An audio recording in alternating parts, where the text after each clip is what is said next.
नमस्कार दोस्तों, my self Seema Singh. I hope आप सब बढ़िया होंगे। आज हम विटामिन डी की कमी से होने वाले रोगों के बारे में बात करेंगे। देखेंगे कि विटामिन डी की कमी से कौन कौन से रोग होते हैं। विटामिन डी से रिलेटेड जो रोग देखने को हमें मिलता है वो है रिकेट्स।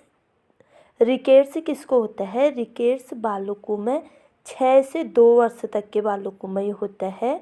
6 माह से 2 वर्ष तक के जो बालक होते हैं, 2 से 2.5 वर्ष तक के बालकों में देखने को मिलता है। इस रोग में क्या होता है? रिकेट्स रोग में क्या होता है? इस रोग में शरीर में विटामिन डी, कैल्शियम, फास्फोरस की कमी हो जाती है। जब रिकेट्स होता है तो इसमें क्या होता है? विटामिन डी, कैल्शियम और रिकेट्स की कमी हो जाती है और पैर कमान की तरह झुक जाती है। जैसे हमको पिक्चर में दिखाई दे रहा है कि जो पैर है वो कमान की तरह, कमान यानी कि क्या होता है? धनुष। ठीक है, धनुष की तरह हमें पैर झुके हुए देखने को मिलते हैं रिकेट्स रोग में, जैसे कि पिक्चर्स में हम साफ साफ देख पा रहे हैं।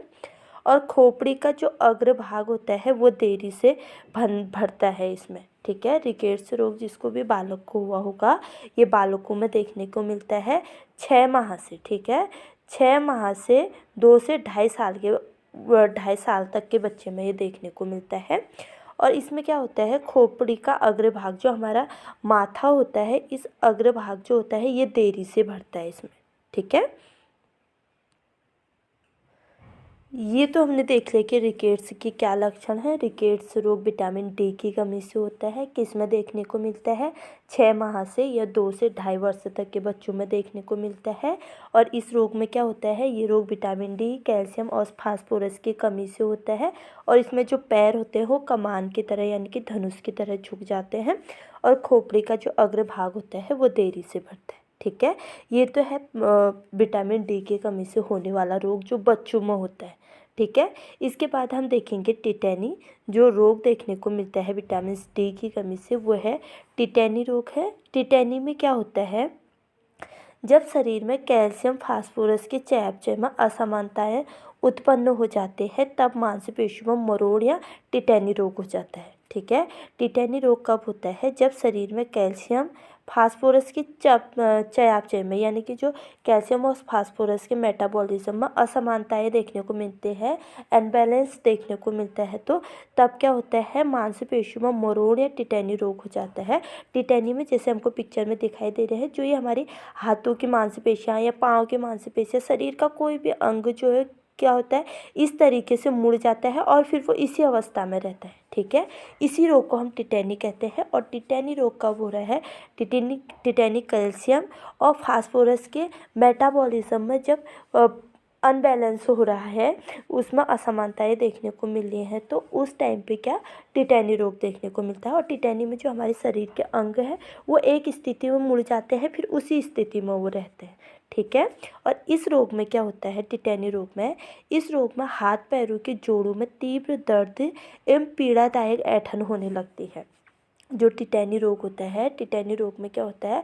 हाथ पैर के जो हमारे जोड़ होते हैं, जैसे कि हमको दिख रहा है ना, ये जॉइंट पे ही होता है। जैसे पिक्चर में हम सब देख पा रहे हैं कि ये जॉइंट पे होता है। जैसे एक कलाई पे हो रखा है, यहाँ पे ये उंगलियों में हो रखा है। जहाँ जहाँ पे जॉइंट होगा वहाँ पे ये देखने को मिलेगा। ठीक है, तो ये कैसे हो रहा है? जॉइंट पे होता है, हाथ पैरों के जोड़ों में, फिर इससे तीव्र दर्द होता है और पीड़ादायक ऐंठन होने लगती है। हाथ पांव जिस स्थिति में एक बार हो गए उसी स्थिति में रहते हैं और व्यक्ति फिर बाद में क्या होता है? बेहोश होने लगता है। ठीक है, व्यक्ति को बेहोशी देखने को भी मिलती है। तो टिटेनी रोग में ये सारी चीज़ें देखने को मिलती हैं। ठीक है, टिटेनी में क्या हो रहा है? जब कैल्शियम और फास्फोरस के चयापचय में असमानताएं हो जाती है, मांसपेशियों में मरोड़ होते हैं, इसी को हम टिटेनी बोलते हैं।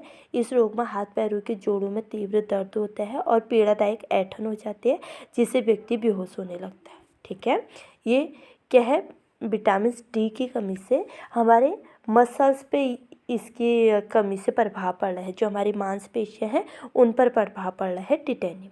ठीक है, आगे फिर देखेंगे एक रोग और देखने को मिलता है विटामिन डी की कमी से, वो है ऑस्टोमलेशिया। ऑस्टोमलेशिया में क्या होता है? ऑस्टोमलेशिया जो है ये वयस्कों को देखने को मिलता है।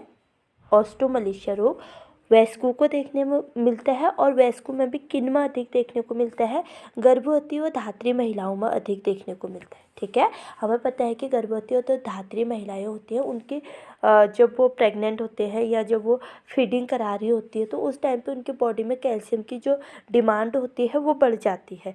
तो ये रोग, अगर कैल्शियम की डिमांड बढ़ रही है तो अगर उनको भरपूर मात्रा में कैल्शियम नहीं मिल पा रहा है तो ये उन्हीं लोगों को अधिक देखने को मिलता है जो गर्भवती और धात्री महिलाएं होती हैं। इसमें क्या होती है, जो हमारी बोन्स होती है वो कमज़ोर हो जाती है, हड्डियाँ कमज़ोर हो जाती हैं और कमर एवं जांघों में दर्द होता है। जो गर्भवती और धात्री महिलाएं होती हैं उनमें जब कैल्शियम की कमी हो रही है, उसी कमी को हम ऑस्टियोमलेशिया बोलते हैं और उससे क्या होगा, उनके कमर और जांघों में दर्द होता है, रीढ़ की हड्डी का झुकना प्रारंभ हो जाती है, जो उनकी रीढ़ की हड्डी होती है वो झुकना प्रारंभ हो जाती है और मांसपेशियों का कमज़ोर होना, और इसमें जो हमारी मांसपेशियाँ हैं वो कमज़ोर हो जाती है और ज़रा सी भी अगर चोट लगती है तो चोट लग जाने पर जो हड्डियाँ होती हैं वो सीधे टूट जाती हैं। ठीक है, जैसे हमारी ये नॉर्मल बोन्स है, ठीक है, ये नॉर्मल बोन है हमारी, इसमें जो छेद होंगे वो कैसे होंगे, छोटे छोटे छेद होंगे, यानी कि जो छिद्र होंगे हमारी हड्डियों में काफ़ी छोटे होंगे। लेकिन जब ऑस्टियोमलेशिया हो जा रहा है तो वहाँ पे क्या होंगी, जो हमारी हड्डियाँ होंगी उनमें छेद अधिक देखने को मिलेंगे और बड़े आकार के छेद देखने को मिलेंगे। ठीक है, तो अगर नॉर्मल है तो नॉर्मल में हमारी बोन्स जो होंगे वो इस तरीके से दिखेंगी, अगर जब ऑस्टियोमलेशिया हो गया है तो बोन्स कुछ इस तरीके से दिखने लगेगी। ठीक है, तो जो ऑस्टियोमलेशिया है ये वयस्कों में होता है।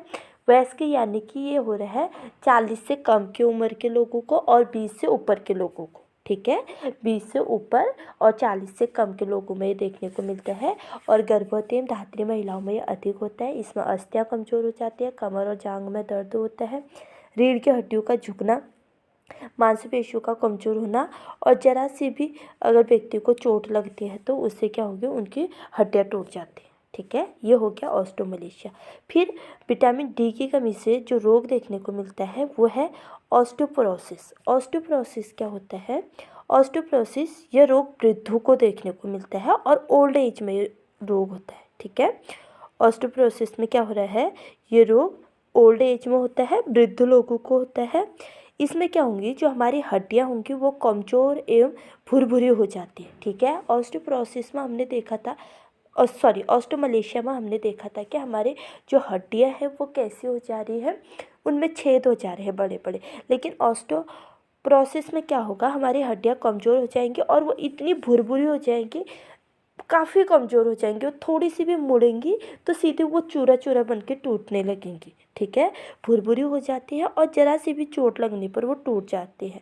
ऑस्टियोपोरोसिस मुख्यतः 2 प्रकार से होता है। ठीक है, ऑस्टियोपोरोसिस जो होता है मुख्यतः 2 प्रकार का होता है। सबसे पहला जो इसका प्रकार होता है वो हार्मोन्स की कमी से होता है। पहले जो ऑस्टियोपोरोसिस हो रहा है वो हार्मोन्स की कमी से हो रहा है।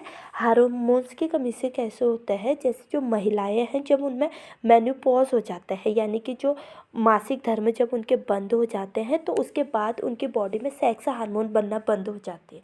सेक्स हार्मोन बनना बंद हो रही है तो महिलाओं में ऑस्टियोपोरोसिस देखने को मिलता है। सेक्स हार्मोन बनना बंद हो रहा है तो सेक्स हार्मोन का स्रावण होना भी कम हो जाएगा, वो हमारी बॉडी से बाहर नहीं निकलेगा और इसी कारण महिलाओं में ऑस्टियोपोरोसिस हो जाएगा। और पुरुषों में ऑस्टियोपोरोसिस कैसे होगा, वृद्ध पुरुषों में, जब वृद्ध पुरुषों में जो ओल्ड एज में है उनमें एंड्रोजन हार्मोन्स की कमी हो जाती है, इसीलिए जो वृद्ध पुरुष होते हैं उनमें सेनाइल ऑस्टियोपोरोसिस रोग देखने को मिलता है। ठीक है, ऑस्टियोपोरोसिस 2 प्रकार का होता है। पहले होता है हार्मोन्स की कमी से। हार्मोन की कमी से महिलाओं में जब मेनोपॉज पॉज हो जाता है, जब उनमें रसोनोवृत्ति बंद हो जाती है तो उसके बाद उनके बॉडी में जो सेक्स हार्मोन है वो उसका निकलना बंद हो जाता है, उसका स्राव बंद हो जाता है, तो उनमें ऑस्टियोपोरोसिस देखने को मिलता है। और जो पुरुषों में कैसे हो रहा है, पुरुषों में एंड्रोजन जो हार्मोन होता है, अगर जब उसका बनना बंद हो जाता है तो पुरुषों में सेनाइल ऑस्टियोपोरोसिस देखने को मिलता है। फिर दूसरे टाइप का जो ऑस्टियोपोरोसिस देखने को मिलता है वो कौन सा है, आहार में विटामिन डी एवं कैल्शियम की कमी के कारण जो ऑस्टियोपोरोसिस देखने को मिलता है। ठीक है, मुख्यतः ऑस्टियोपोरोसिस 2 तरीके से देखने को मिलता है।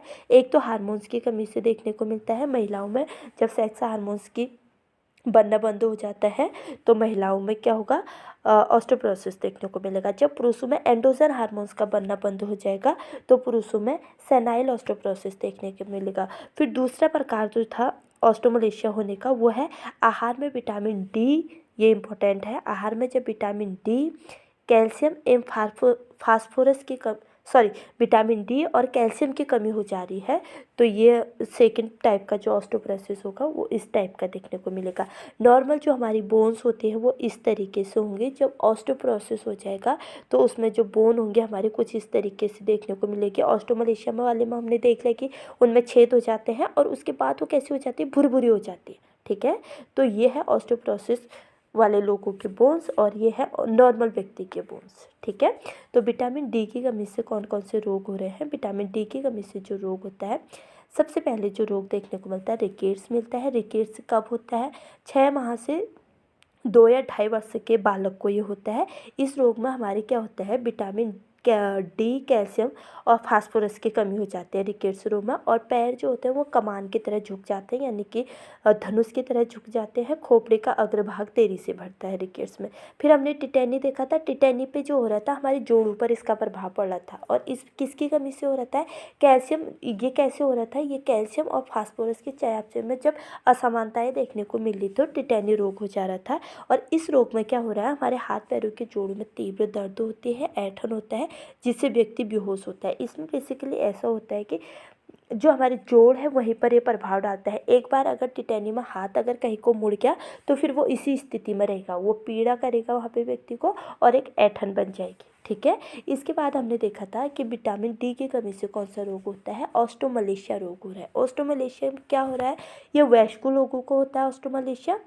और वयस्कों में भी किन वयस्कों को हो रहा है, जो गर्भवती एवं धात्री महिलाएं हैं। हमें पता है जो गर्भवती धात्री महिलाएं होती हैं उनमें कैल्शियम की जो डिमांड होती है वो बढ़ जाती है। कैल्शियम की डिमांड बढ़ रही है तो विटामिन डी की भी डिमांड बढ़ जाएगी।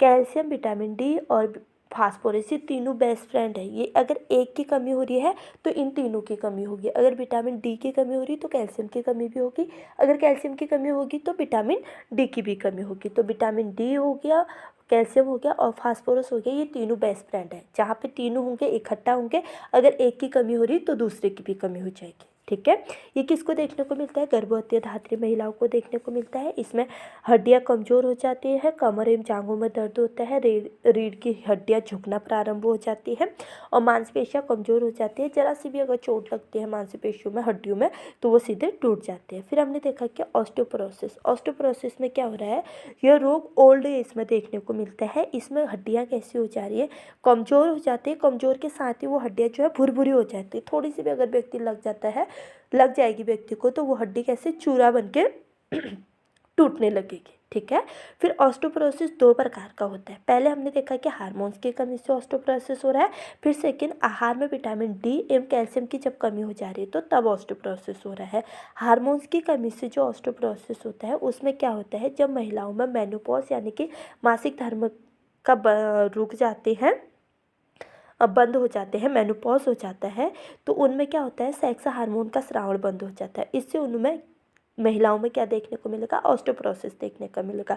लेकिन पुरुषों में जो ऑस्टियोपोरोसिस होगा उनमें जो एंड्रोजन हार्मोन है जब उसमें कमी देखने को मिलती है तो पुरुषों में सेनाइल ऑस्टियोपोरोसिस देखने को मिलता है। ठीक है, और इसमें एक चीज़ हमें ऑस्टियोमलेशिया और ऑस्टियोपोरोसिस में एक चीज़ जो है ध्यान रखने की काफ़ी इम्पोर्टेंट है हमारे एग्जाम्स के, उससे ये कि जो ऑस्टियोमलेशिया है इसमें भी हमारी हड्डियों में छेद होते हैं और ऑस्टियोपोरोसिस में भी हड्डियों में छेद होते हैं। लेकिन ऑस्टियोपोरोसिस में क्या होगा, ऑस्टियोमलेशिया में तो हमारी हड्डियों में सिंपल छेद हो रहा है। ठीक है, इसमें हमारी हड्डियों में सिंपल छेद हो रहा है। लेकिन ऑस्टियोमलेशिया में क्या होगा, ऑस्टियोपोरोसिस में क्या होगा, हमारी हड्डियों में छेद तो हो ही रहा है पर साथ में क्या होंगी, वो भुरभुरी हो जाएगी। ठीक है, भुरभुरी यानी कि टूटने लगेंगी, चूरे चूरे में टूटने लगेगी। अगर ऑस्टियोमलेशिया में हमारी हड्डियाँ टूट रही तो टुकड़ों में टूटेंगे और जब ऑस्टियोपोरोसिस में चोट लग जाएगी हमारी हड्डियों में तो वो चूरा बन जाएगी। ठीक है, तो ये हमने देख लिया कि विटामिन डी की कमी से कौन कौन से रोग होते हैं, ये हमने डिटेल में समझ लिया। अगर मेरी वीडियो आपके लिए यूज़फुल है तो प्लीज़ लाइक, शेयर, कमेंट और सब्सक्राइब करना ना भूलें। मिलते हैं अपने अगले वीडियो में, तब तक के लिए बाय।